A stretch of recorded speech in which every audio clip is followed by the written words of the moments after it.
Tonight, paying tribute to a worker lost in an accident 1 year ago. Workers here at the refinery will likely be doing a little extra reflection this Labor Day weekend. It's now been a year since a flash fire claimed the life of Sean Peddle and injured 7 others. Peddle was remembered during a somber ceremony here this morning. That story coming up.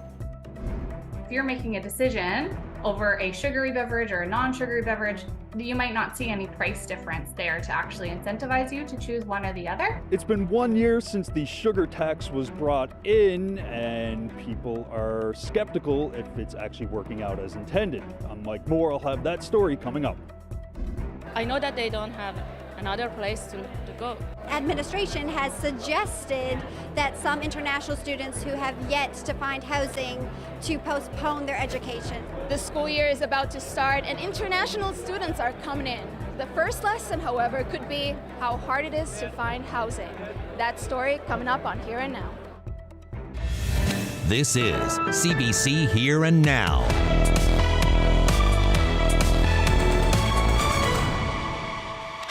Good evening and welcome to Here and Now. There was a somber ceremony outside the refinery in Come By Chance this morning.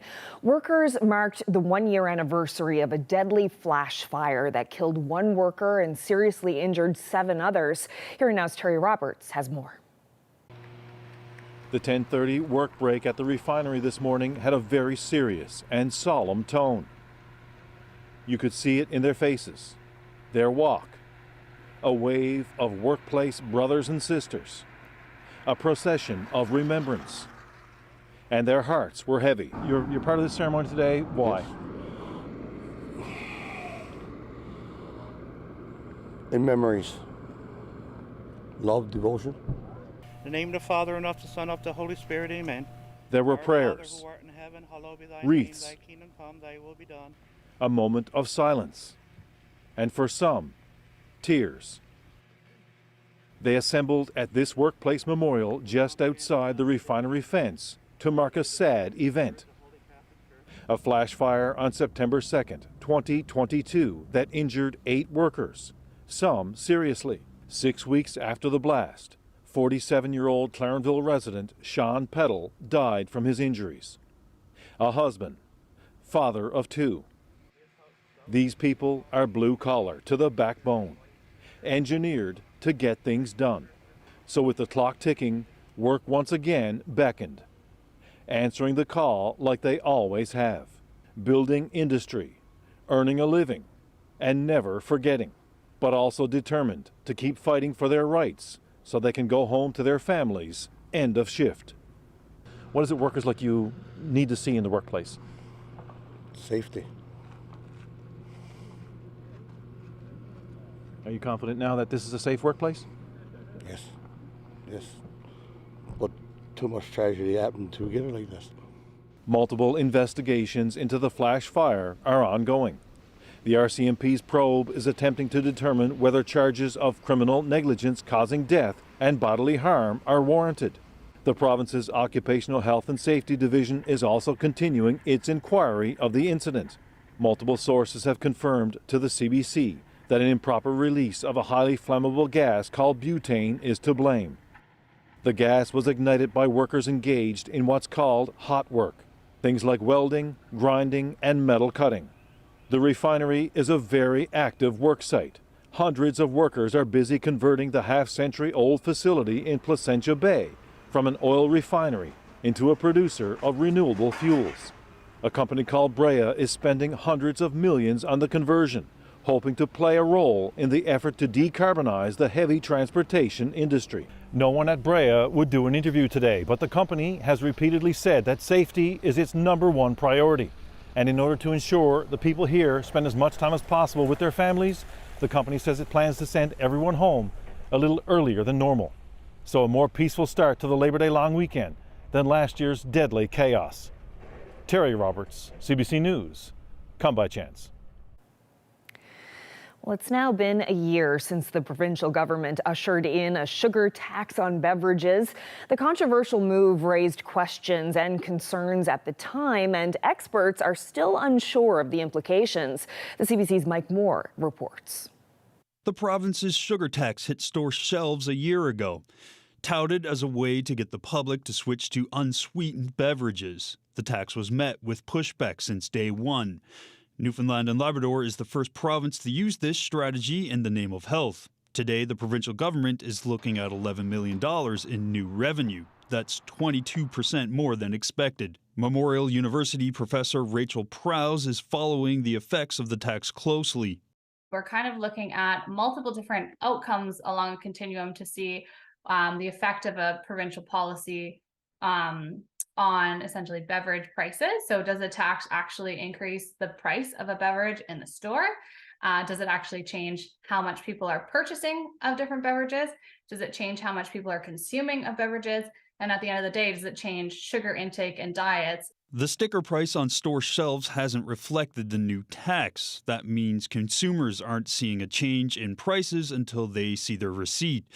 Prowse says that doesn't help people make a decision while shopping. It basically means if you're making a decision over a sugary beverage or a non-sugary beverage, you might not see any price difference there to actually incentivize you to choose one or the other. Some shoppers told Radio-Canada they haven't changed their buying habits and they don't plan to. Others want to know where the revenue is going. Krista Scaldwell, president of the Canadian Beverage Association, which represents soft drink producers, did not want to release sales data for Newfoundland and Labrador for marketing reasons. She says inflation could have affected revenue and argues the tax is unnecessary, that consumers are already turning to diet or unsweetened beverages. She also questions why her industry is being singled out. We don't think it's necessary. Many food items contain sugar, but beverages have been the one to face the tax, when the reality is the sector's been doing a lot of great work, on balanced calories to educate consumers and ensure that they know what the sugar content is, they know what a low and no calorie choice is available to them. Now, the province also isn't releasing sales data for the last year. The finance minister says there will be a post-tax survey that will be conducted and that it will take time to see the impact of programs and policies, which is where the revenue is being funneled. Mike Moore, CBC News, St. John's. Well, an update now on a story about the struggle of MUN students to find housing in St. John's. We introduced you to Haroon Malik, who didn't know where he'd live when he landed in St. John's. Well, with classes about to begin, some relief. He has found a place to live, at least temporarily. Arlette Lazarenko has that story.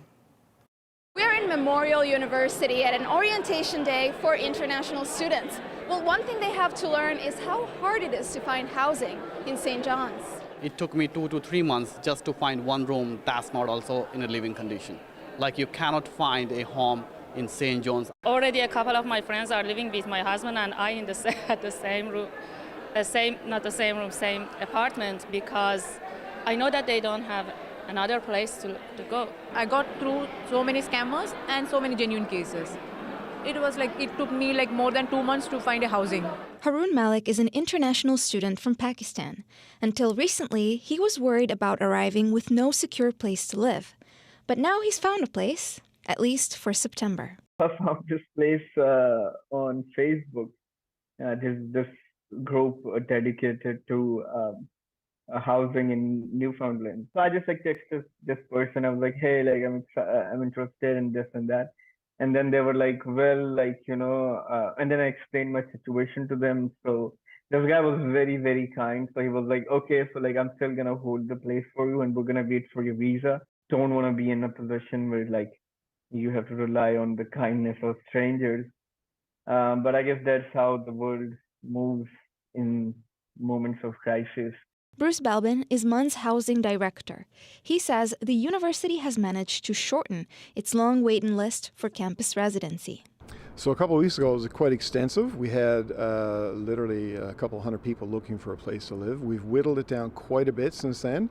We are actually at about 0 on graduate students, but our pressure point remains families, and families are still coming looking for a place to live, and we're full. But Belbin said half of the students on the original waiting list have removed themselves, and not necessarily because they found a place to live. People are deciding not to come because either they're going to other institutions or they've changed the programs. It's hard to track that because everyone has a different reason. But we generally cut the wait list in half, and from that we've managed to reach just about everybody who needed a room. But student representatives say there needs to be more help for all students in this housing crisis. We also worry about the potential of some people trying to exploit them either for more money or offering spaces that are not in proper living conditions. And we also know that administration has suggested that some international students who have yet to find housing to postpone their education. So people are being told, although this is your right, we don't think that you should do it right now because you also don't have any access to your right to housing. So they're being exploited and let down at every corner. Belbin says students can still join the wait list, and if anyone is experiencing abuse from landlords, to reach out to their offices and student unions. Arlette Lazarenko, CBC News, St. John's.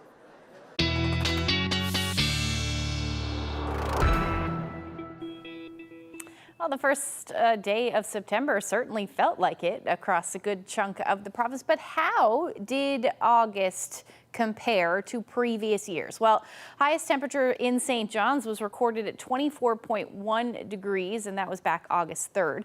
That is the coldest coldest August, I should say, since August 1980, and back then recorded a highest temperature of 23.8 degrees Celsius, and we didn't reach 25 degrees, and it hasn't been since, or it's been since 2006 that we've done that. So certainly some cooler temperatures out there for most of August. Still beautiful, but we still didn't, see quite as warm as we have over the past, 20-something years. But if you take 40-something years, if you take a look at what's going on today, we're looking at temperatures into the teens. This is well below where we should be sitting this time of year. A beautiful day, though. Lots of sunshine out there. Still sitting at 12 degrees. We've got beautiful sunshine for a good chunk of the province as we head through the long weekend. I'll get into all those details when I come back. Bill Guiney has launched a week-long journey to raise money and awareness for mental health, and it all started here on Signal Hill. Leaving here, going to be walking right around the Irish Loop. It's going to take me about a week. I'll tell you more later on Here and Now.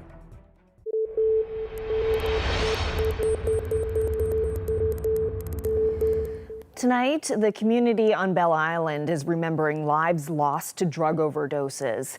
The area has grappled with drug use in recent years. Advocates have worked to reduce stigma and help people addicted to substances find resources and safer injection supplies. Well, yesterday was International Overdose Awareness Day. The community is marking that day tonight with a candlelight vigil.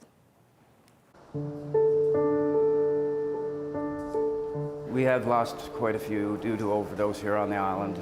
Recently, up to last year, a young man passed from fentanyl, and it made the whole island more or less come together because it was one of our own and he was so young. Just to lose one young person is a big deal. Like it's just too many, one too many. Myself, I've overdosed 3 times that I know of, it maybe more. And it's a scary thing because you're not sure when you wake up, you don't know where you've been, what you've done, and you could have been dead. I'm 4 years clean now, going on my 5th. It's been a long road, but I'm a lot healthier. I feel better, and I can work with the people that need me now because I couldn't help them when I was their user. Together, when we first started working, I was at my residence, and a friend of my daughter's come up with her father, and her boyfriend was overdosing. So I had been trained in it, so he come and he got me, and went back to the residence where they were to. And I went up and I assessed him, and I just started going, and yeah, it just flowed back to me. If they hadn't come and got me when they did, well, he would have passed on. But I got him back. When people come to the vigil tonight, I hope they know that there is people here that can help.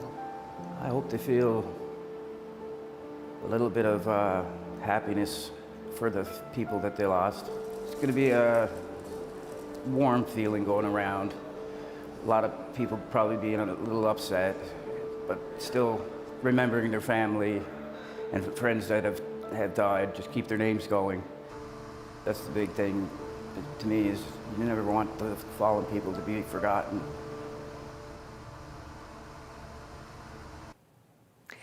And we'll have more from an event in Labrador last evening to mark International Overdose Awareness Day. That's coming up in about 20 minutes.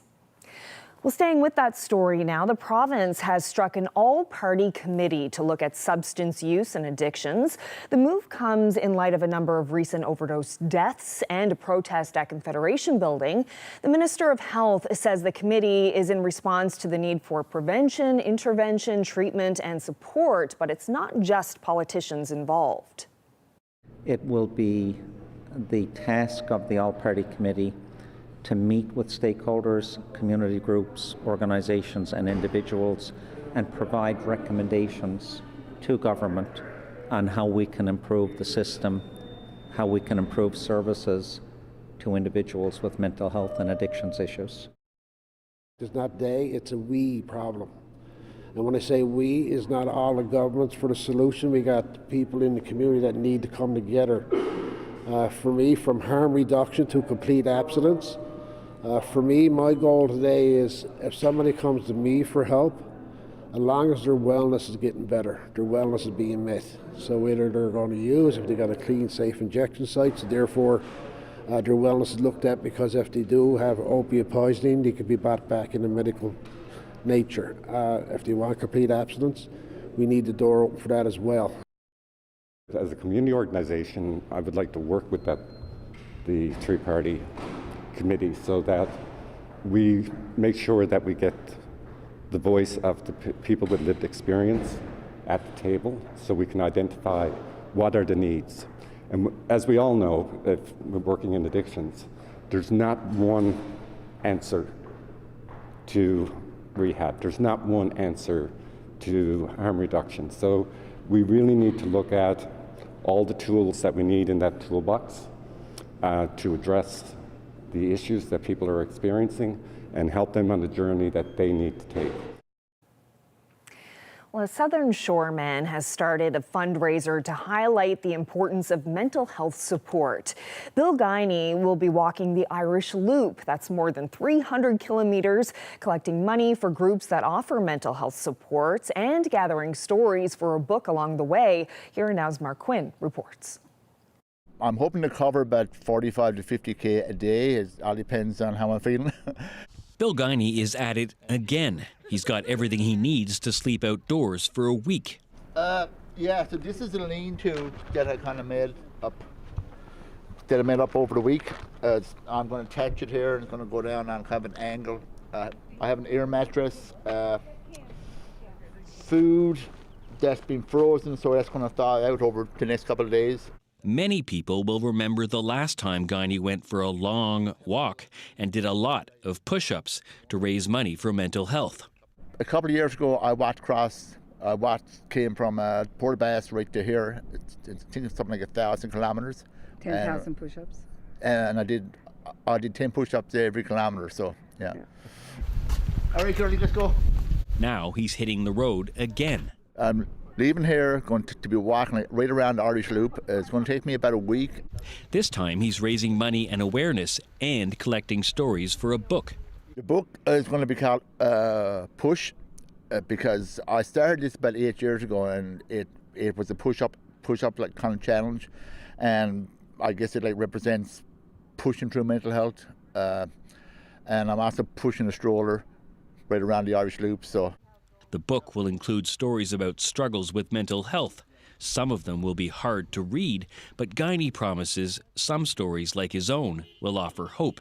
Well, that's a good story, because we have a couple of daughters that end up in the hospital 8 years ago through their mental health issues, but they're still here, but they're struggling. They have good days and bad days, so that's my inspiration. That's my push. Some of the money Guiney raises is going to Rua Counseling. The organization says it will go a long way to help them help others.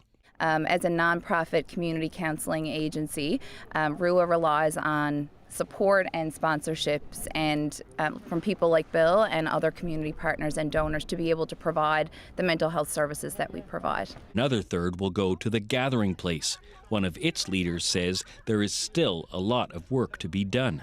The stigma on mental health is pretty significant still. We say it's not, but it's still very alive and well.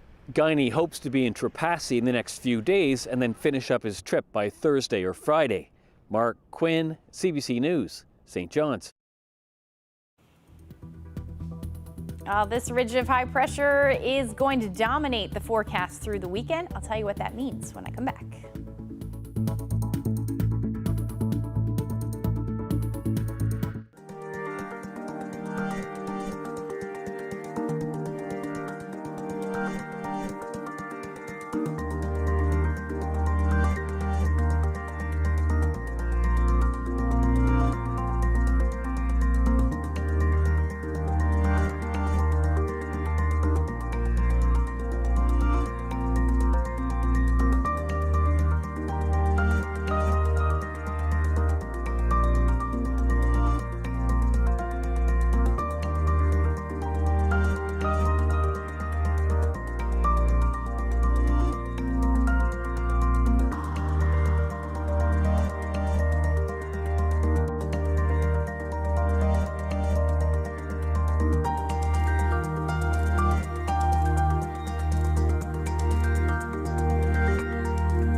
It's the Labor Day long weekend, and the Trans-Canada Highway heading west was a busy place today. Yeah, lots of people heading out of town to go camping or go to the cabin to enjoy this last long weekend before the kids have to go back to school and the summer officially winds down. Yeah, beautiful day out there though for a road trip. And Ashley, it's looking like a great weekend to get outdoors, right?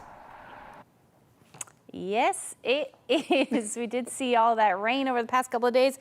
That is a distant memory now, and we are going to see, it looks like, lots of sunshine for some of us as we head through the weekend. But I just wanted to look back at August one more time and talk about how different it was, the departure from normal across Canada, really. I'm just going to step out of here so you can see the west coast and the northern portion of Canada actually saw near or above normal, what you would see, but a very different story from essentially Manitoba eastward, where we all saw temperatures, even though a little bit below, it's only 0.2 degrees below where we should be sitting this time of year. But still definitely notable, especially considering, temperatures weren't overly impressive like I showed you a little bit earlier. Now, today is the official day that we start meteorological fall, but full fall, the fall equinox doesn't actually arrive until Saturday, September 23rd at about 4:20 in the morning Newfoundland Daylight Time. But we certainly tumbled right into fall today. It felt like that out there. 12 degrees this afternoon in St. John's. Many of us seeing those temperatures into the teens. Well, in fact, all of us seeing temperatures into the teens today. About 16 degrees in Corner Brook and about 17 in St. Anthony this afternoon. Now, we're a bit of a dip in the jet stream. That's why we're seeing some of this colder air. That's pretty much over by the time we get into tomorrow. We're going to start to see some of that heat build, and that will continue into Sunday. And the reason for that is this ridge of high pressure here. Already seeing lots of clear skies across the island. Took a while to clear out, though. That tropical moisture finally moving off, hence that cooler air. But we do still have some cloud cover up across Labrador. And like I said, that ridge of high pressure in there building, and will continue to track further east as we head through the next couple of days.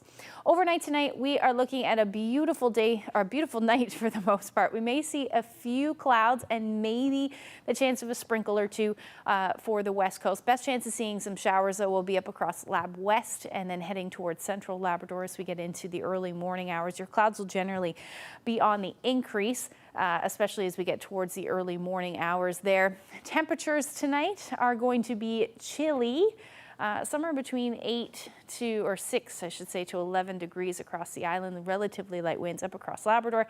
That chance of showers in the mix between 10 to 11 degrees for central and western Labrador, otherwise single digits towards the coast. Now, the calm winds, clear skies, leading to some fairly chilly temperatures, as you can see there. But in low-lying areas, we'll likely see those temperatures dip a little bit more than that, maybe 1 or 2 degrees above zero. So that means there is a frost risk, particularly through the interior around Grand Falls, Windsor area, and then the Avalon as well. But again, mainly in those low-lying areas. But if you do have any frost-sensitive plants, you're going to want to cover those up for tonight. But you shouldn't have to do that for the rest of the weekend. Looking at a beautiful day tomorrow, right across the island, up across Labrador. Still looking at a little bit unsettled, mix of sun and cloud, more clouds than sun for the most part. And you're still looking at that chance of showers through the day as well. But overall, it will be nice, especially as you head into the afternoon hours, where best chances where we'll see some peaks of sun. However, more periods of rain potentially late day into the early morning hours on Sunday for Labrador. Temperatures tomorrow will be lovely, about 18, 19 degrees across the island. Those winds still out of the northwest in the morning anyway, about 15 to 25 kilometers per hour. As you head towards central, you are looking at between 21 and 22 degrees and lots of sunshine. West coast will be similar temperatures with those winds out of the southwest around 20 to 30 kilometers per hour. And then the northern peninsula, pretty much status quo, 18 to 20 degrees, winds out of the southwest for you as well, around 20 kilometers per hour. And then Labrador, coolest temperatures will be in Nain. However, Happy Valley, Goose Bay, you should reach about 22 degrees through the day. So the winds will be relatively light tomorrow. As we head into Sunday, they might pick up a little bit, but just a bit breezy. But we'll talk about the long-range forecast when I come back in a little bit. Overcoming the stigma of drug addiction and guidance on how to stay safe. That's coming up.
A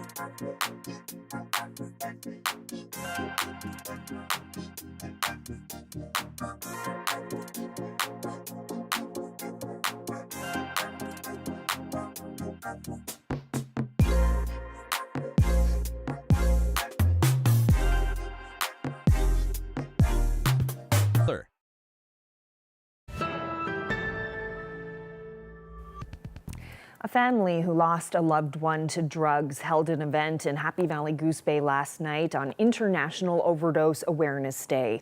John Cooper died last year after using cocaine laced with fentanyl.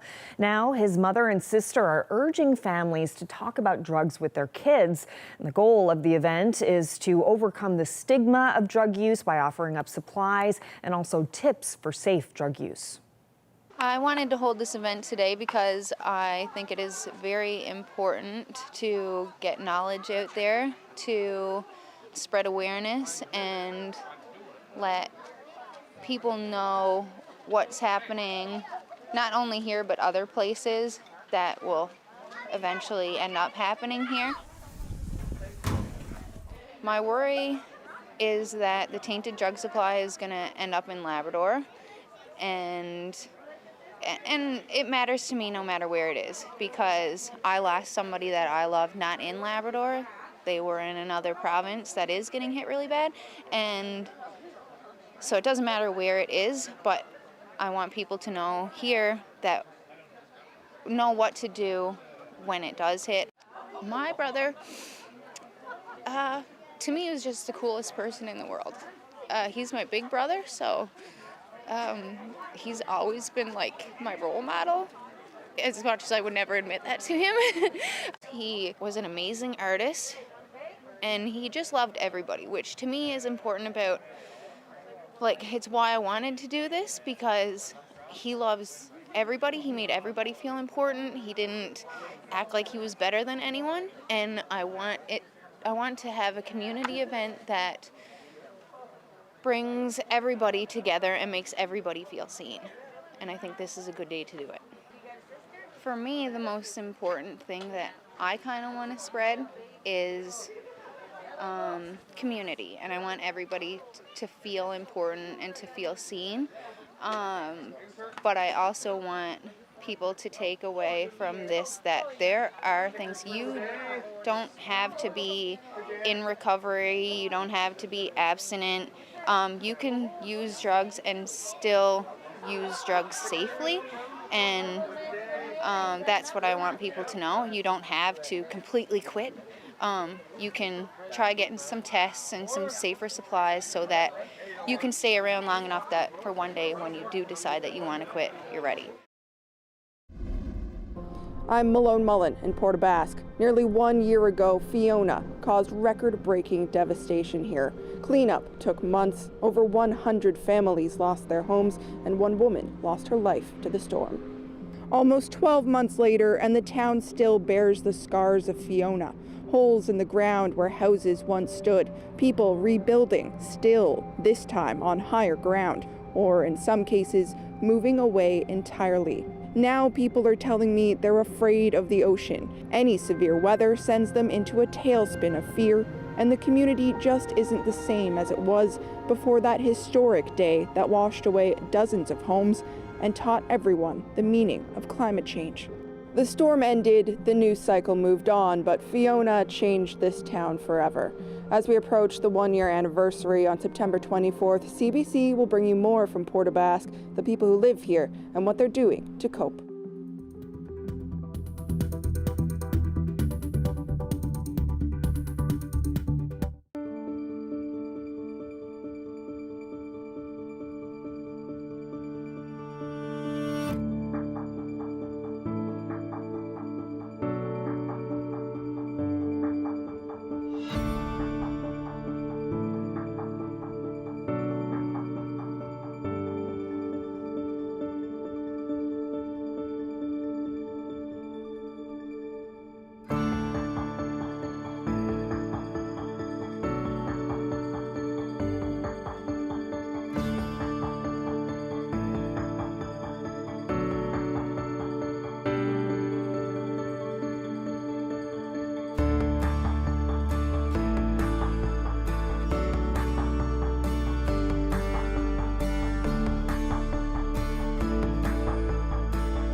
week, we've been revisiting our series Repurposed. It's all about transforming old buildings in this province and giving them a new purpose. The final episode takes us to English Harbour, where a former church has found a new life for artists. You're in the beautiful community of English Harbour in All Saints Anglican Church.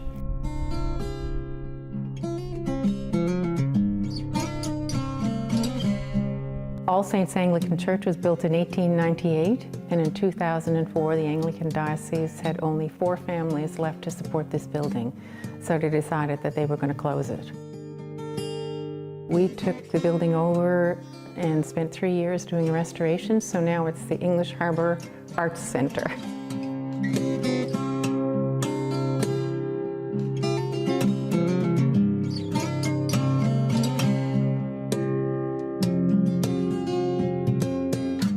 When we first thought of it as an arts center, we thought of it as visual arts. We pictured painters here, and because it's a beautiful community, it's a good building, it has great natural light, plus the area itself is pretty wild and beautiful, so we knew that we could attract artists, and we did attract artists, but I don't even remember how we ended up having our first performance, but performers loved it because of the natural acoustics of the building.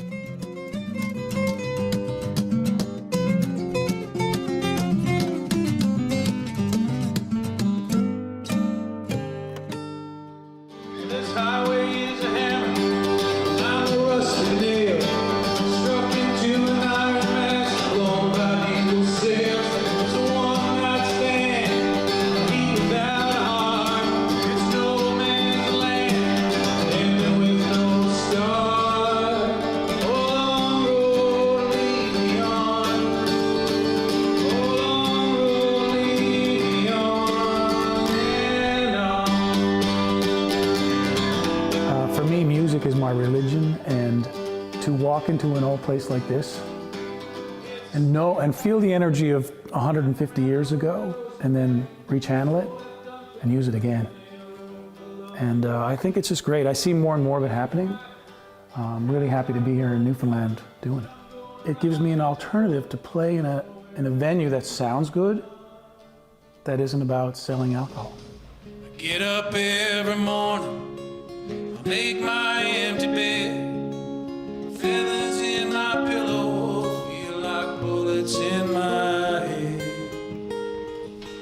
I start to remember all the wicked words I said, and I wonder why I'm lying here alone. As an artist, my role is to come in here and be rolled in like a hand grenade, and I'm supposed to explode.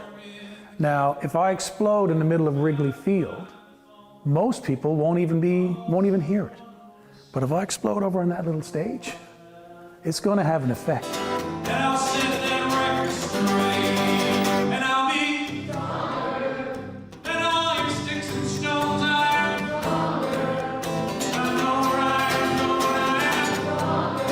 know I hope it continues to do exactly what we're doing.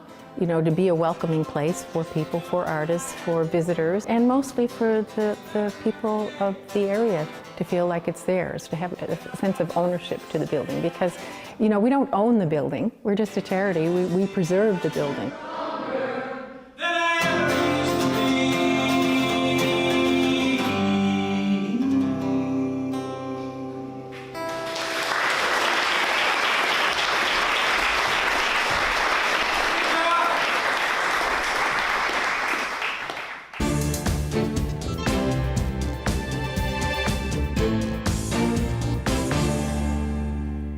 The latest data from StatsCan shows the economy contracted during the second quarter.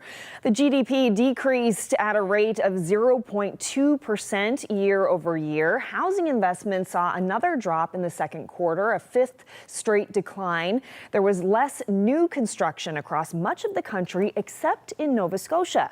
The decreased spending on housing came as Canadians face steep borrowing costs because of higher interest rates. The Bank of Canada is expected to reveal its latest rate decision next Wednesday.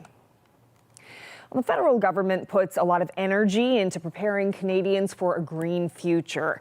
It has already invested millions of dollars for new electric vehicle charging stations. Problem is, only a fraction of the number planned are up and running. The government is blaming the delay on supply chain issues and the time it takes to get permits and approvals. Peter Cowan has more on what that means. The federal natural resources minister has been traveling the country handing out money to build charging stations like this one. He was in Quebec City where he handed out $25 million to build 1,500 new stations.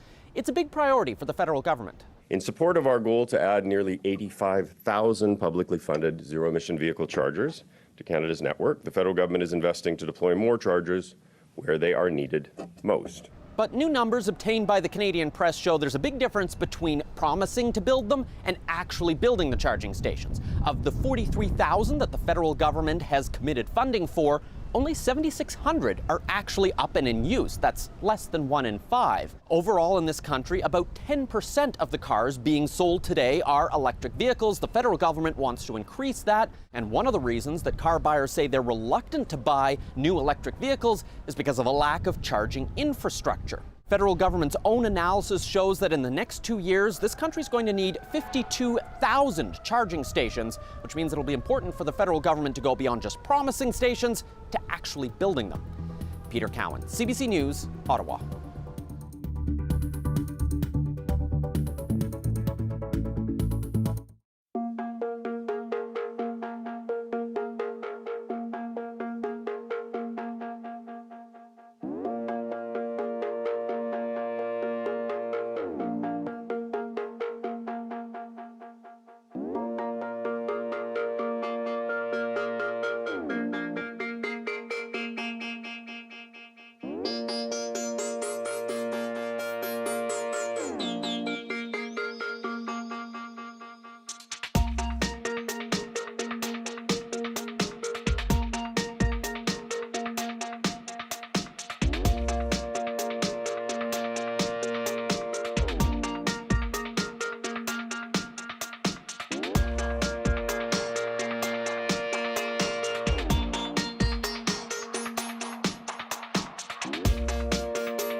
CBC.org.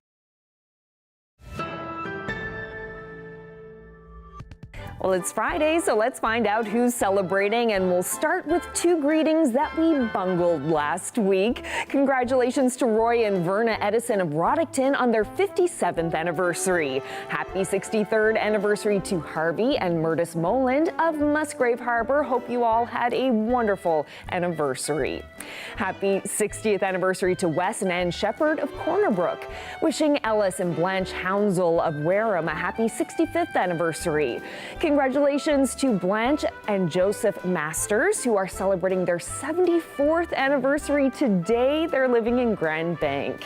Happy 63rd anniversary to Alan and Shirley Poole of Milltown, now living in Grand Falls, Windsor.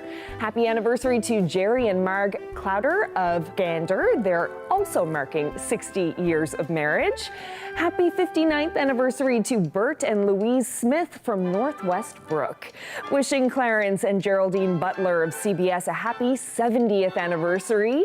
Best wishes to Sharon and Dave Stone, who've been married for 50 years. Dave is from Corner Brook, but now they're living in Toronto. Happy 57th anniversary to Art and Elsie Howell from New West Valley, now living in St. John's. Anniversary greetings going out to Marie and Damian Ryan of Paradise. It's their 65th. Happy 61st anniversary to Garland and Margaret Foss from Bayvert, now living in Grand Falls, Windsor. Congratulations to Eugene and Thelma Pierce of Corner Brook. It's their 51st anniversary. Happy 57th anniversary to John and Judy Vey in Kelligrews. Happy 61st anniversary to George and Bernice Clemens of Bonavista. Congratulations to Lloyd and Vera Bennett of Corner Brook, now living in Clarenville. They're celebrating 58 years of marriage. Happy 52nd anniversary to Hughes and Irene Locke of Labrador City. Wishing Nathaniel and Veronica Thistle of St. John's a happy 60th anniversary. Anniversary greetings going out to Al and Linda Feltham of Corner Brook, who are celebrating their 50th anniversary. Happy anniversary to Frank and Norma Clark of Botwood. It's their 60th anniversary. Congratulations to Harold and Ivy Blackmore of St. John's. They're marking 66 years of marriage. Anniversary greetings going out to Lois and Abe Rideout of Buren. They're celebrating their 55th anniversary. Happy 59th anniversary to Gordon and Hulda Penny from Corner Brook, now living in St. John's. Happy 56th anniversary tomorrow to Raymond and Maxine Gouju of Corner Brook. Congratulations to John and Thelma Brake on their 60th anniversary. Happy 50th anniversary to Keith and Judy Farrell of Mount Pearl, now living in Alberta. Happy 57th anniversary to Tom and Judy Stapleton on St. Thomas Line in Paradise. Wishing Ed and Rosalind McGraw of Torbay a happy 51st anniversary. Anniversary greetings going out to Joe and Pearl Francis from Port Basque. It's their 50th. Happy 56th anniversary to Michael and Hilda Simmons of Conch. Renee and Della Castle of Roddickton Bide Arm have been married for 53 years. Congratulations. Happy 63rd anniversary to Stan and Doris Butler of Conception Bay South.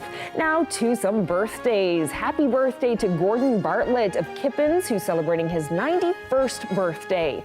Happy 90th birthday to Ethel Strangemore of Mainbrook, now in St. Anthony.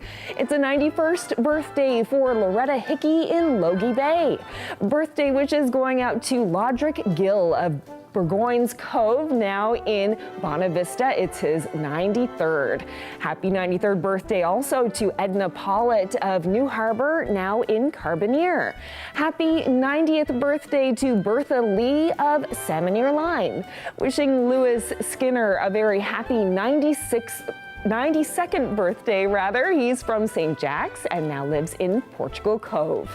Happy 90th birthday to Glowina Foss of Embry, now living in Lewisport.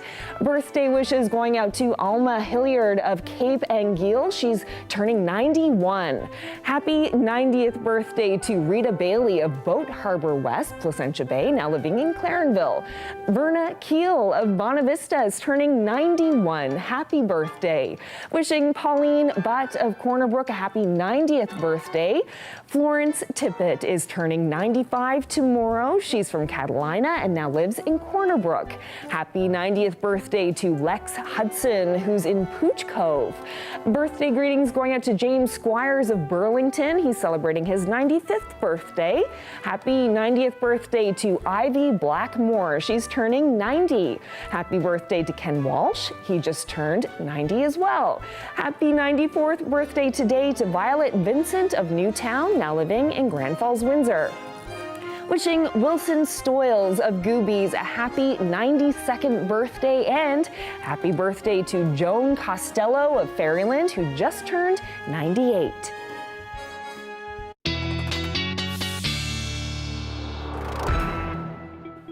Another fine crowd. Congratulations once again. And Ashley, I've been noticing, because I like to get up pretty early, like with the sun, to go out for a hike with the dogs in the morning, and I had been noticing that it's getting later and later and later. It certainly is. We're starting that downward trend now.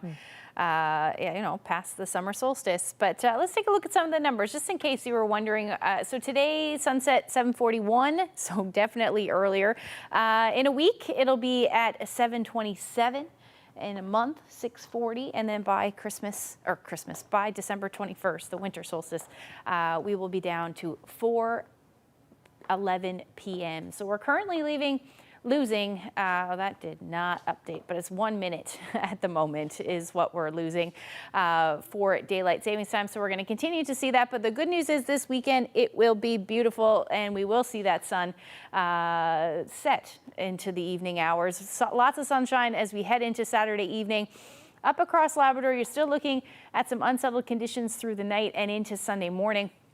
That will generally clear. It should clear through the day, despite what that says. And we should be seeing some sunshine again across the island. It should be an absolutely beautiful Sunday. Temperatures will warm up across Labrador as well, between 19 to 23 degrees through the day. So very different story than what we have been seeing for the past couple days.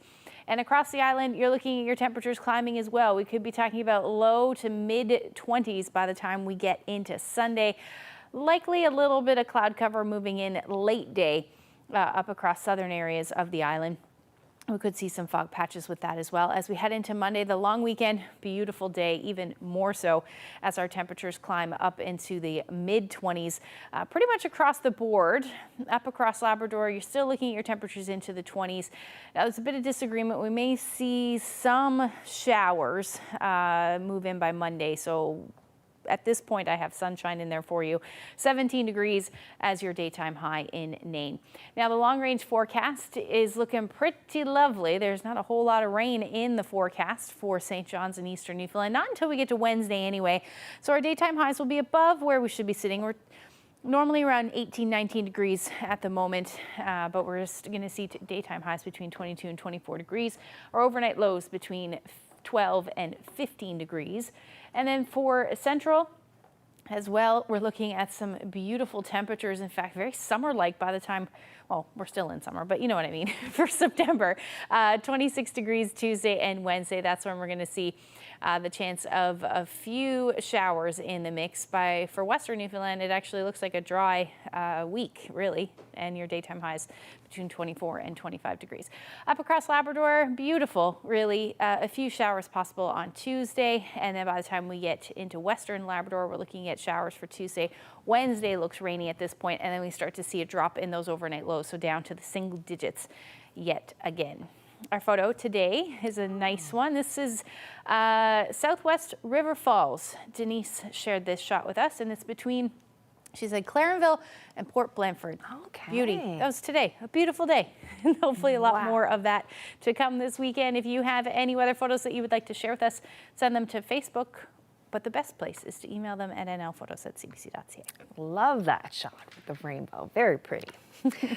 Wow, what a great way to start September. My goodness. No, it's nice. It's nice to see some sun now. Yeah. It's very nice. And long weekend is going to be great weather-wise. And just to note that we will be here on Monday. We have a 30-minute show on Monday. So if you're not at the cabin, Tune in. or camping, tune in.